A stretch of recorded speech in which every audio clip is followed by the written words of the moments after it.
What is going on, you beautiful people? So you clicked on today's episode because you want to know how easy it is to swap a 6.0 into anything. And let me tell you, it's really easy.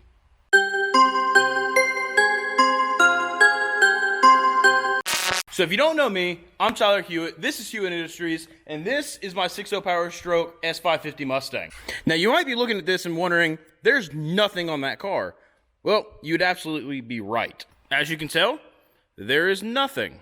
No doors, no windshield, no front end. Heck, there's nothing even back here. So you might be wondering, why am I putting a Powerstroke into a Mustang?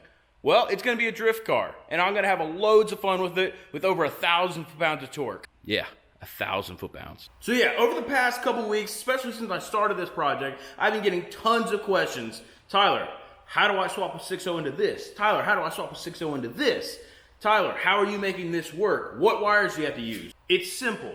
I wish there was a one answer question for all of those things, but sadly, there's not. With my build, it's a full-blown race car. So all I need is the engine to run and a monitor so I can see everything. But if you're trying to put it into something more daily drivable, you're not going to want to put race car switches, so you have to flip a panel and then push start and flip all these other switches to make everything work. You just want to turn the key and go. Well, there's 3 different ways you can make this work. Step 1, my friends over at Warren Diesel have a harness. If you're wanting to go full-blown race car and you want everything that is extra out of the harness, go to their website. I'll have a link down in the description for the non-VGT version. The VGT is variable geometry turbo. If you're wanting to run like a T4 kit or a fixed turbo, this is your best option. But non-VGT wouldn't work for my application, especially since KC Turbo sent me out their stage 2 for a 6.0, and that's still VGT. And trust me, I didn't want to lose that. So Warren has actually been working on a brand new harness that will let you use your VGT turbo, and all you have to do is hook in the wire. Now that means there's 2 different harnesses you can get from Warren Diesel. I'll have them linked both down in the description. I just got the brand new VGT harness in the mail, so let's go ahead and check that out. Okay, so this is the best way to show how small this harness is.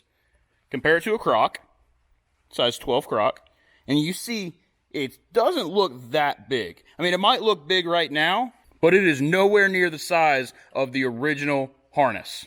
This right here is the original harness. This is also the original box the new harness came in.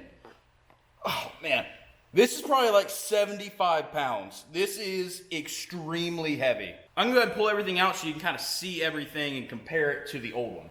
Okay, now I think you can start to see the size difference. This is the VGT harness from Warren Diesel. This is the stock harness from the F250. Now in the beginning of the video, I did say there was 3 options. Again, option 1 was the non-VGT from Warren Diesel. Option 2 was the VGT, the brand new harness from Warren Diesel. And option 3 is making your own harness from the F250 harness to fit everything you need and make everything work that you want to work. Again, mine's a race car. Not everyone is wanting to flip switch to make everything work. My headlights, my tail lights, everything is gonna be on a little flip up switch. Basically everything is gonna work off this little flip switch. Ignition's gonna be here. Then I turn on my fans, I turn on my headlights, I turn on my ice box, and then go through and press the start engine button. That will start turning it over. But again, not everyone's gonna like that. I know I certainly wouldn't in the daily. I had a guy reach out earlier this week and say, hey Tyler, I'm putting a 6.0 into a Bronco.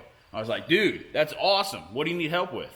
And again, if you need help, hit me up. I'll try to help out as much as I can and give you somewhat of direction. But he said, I'm having trouble with the harness. I was just like, I had the same exact issue. This is what you need to do. He's just like, well, it's my wife's daily that I'm making. It's just like, okay, well, what you need to do is take apart the original harness from the F250, find all the wires, so make sure you have everything from the donor truck that you want to work. Plug it all in, take apart the harness, all the plastics off of it, and kind of just start taking out wires. I know that sounds insane, but that's what you need to do. It's the easiest way to do it to make everything work if you're not doing it in a race car. The benefits of having this small little harness is look how light it is. It is seriously light. Again, this I can't even pick up with one hand. It's going to take both hands. It's probably like 75 pounds. The best way to look at it is how you want to do your 6.0 swap chassis. Full race car, drag car, I recommend the non-VGT from Warren. If you're doing anything else that is a race car that you don't mind having flip switches for, I would go with the VGT version. I'm not sure how many there are. This is one of the first made, so they might be limited when you go to check them out in the description. I don't know yet. Third option, stick with the stock harness. You definitely have to start grounding stuff because there is a lot of wiring. Trust me. You guys can look back on all my old videos and see how complicated it is. But that's why I put out all those videos. I want you guys to see me fail and see how much struggle there is. But once you get it running, you start jumping up and down for like 5 minutes straight because how happy you are. Because I know that's the way I was. Ah, it's running! No way! No way! No way! It's running! But yeah, let's go ahead and jump in, put this Warren harness on so we can see how easy it is. All this wiring, all of this wiring that I just got done, and all of this wiring, all of it. This whole dash is full of wiring, including the cluster. Yeah, I'm gonna have to rip it all out now. Just completely gone. Let's open it up and see what it's like. Use the old Honda because it ain't worth anything now. Find a knife, so I'm just using a spark plug tester.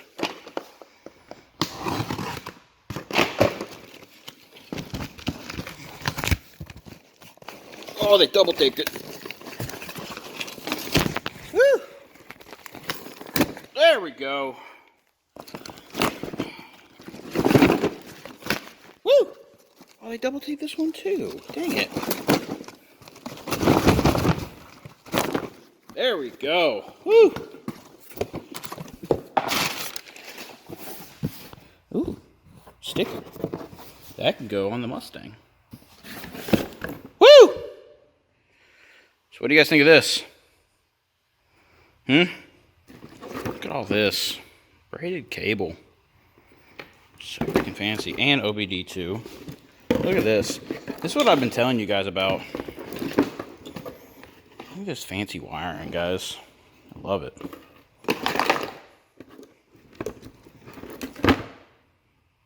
So fancy.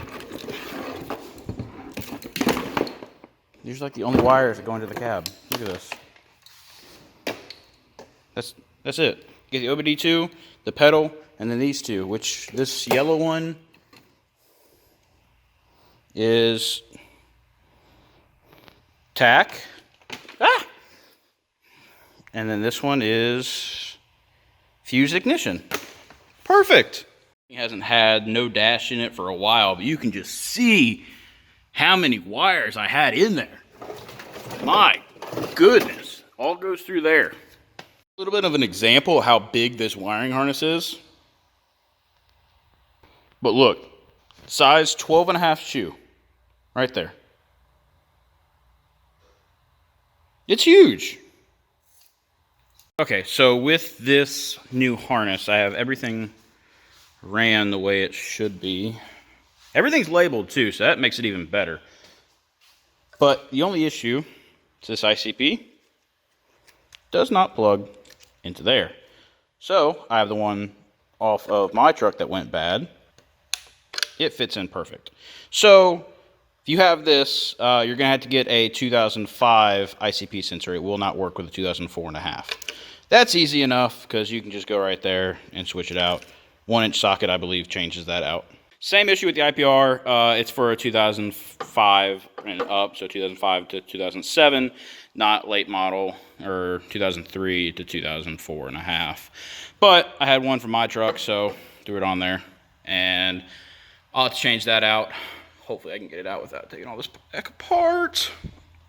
But yeah, everything else is done. I'm not sure if you guys saw before, but my ECU was sitting right here. That little hole. Just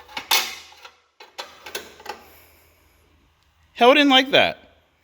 And a little nut right there.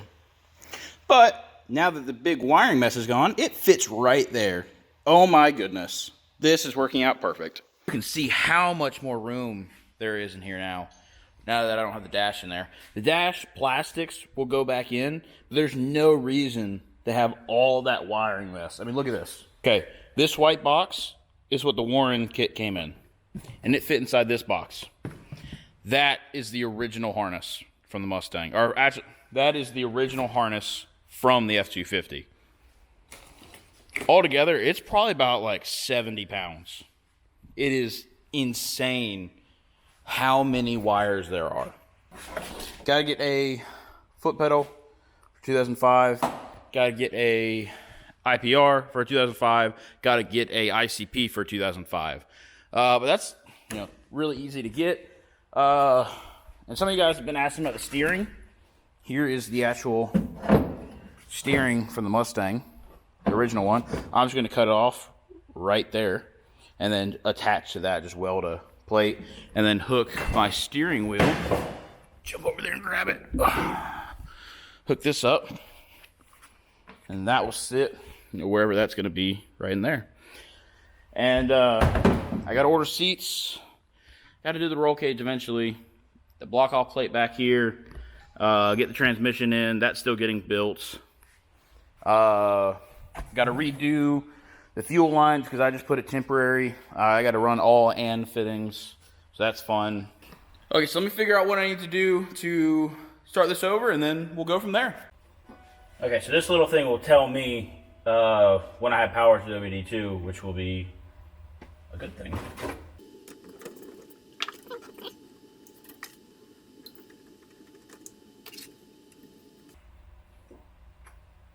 Hey, that's a good sign. See the blue light? Oops. Okay, so the reason why I'm undoing this one is so I can hook up the ignition switch to the actual switch panel. So the push button to start will be push button to start. Ooh. Ah! Dang it!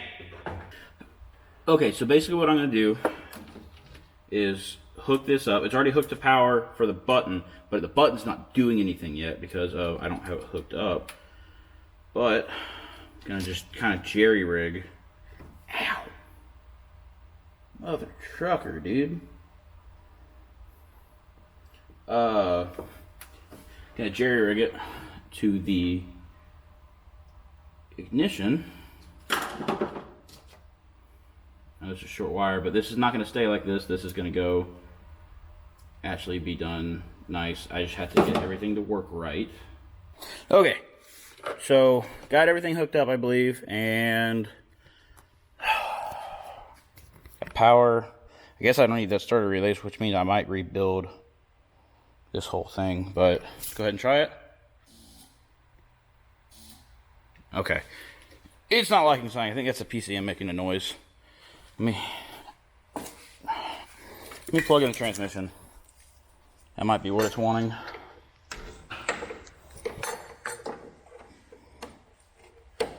Okay. Transmission is plugged in.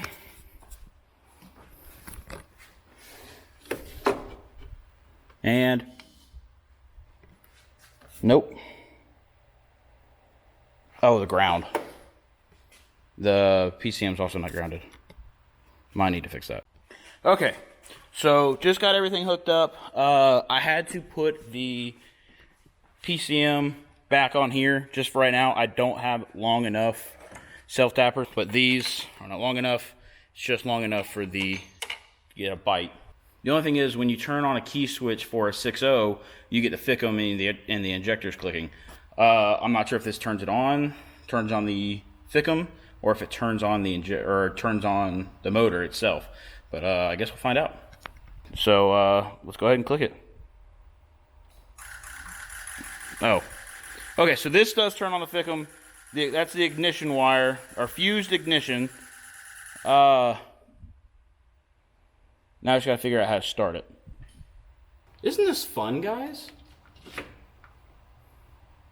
Building race cars and you have no clue how to do it? Makes it super fun. Okay, so now that everything's hooked up, flip this red switch and hook it up. Okay, good. That's what I want.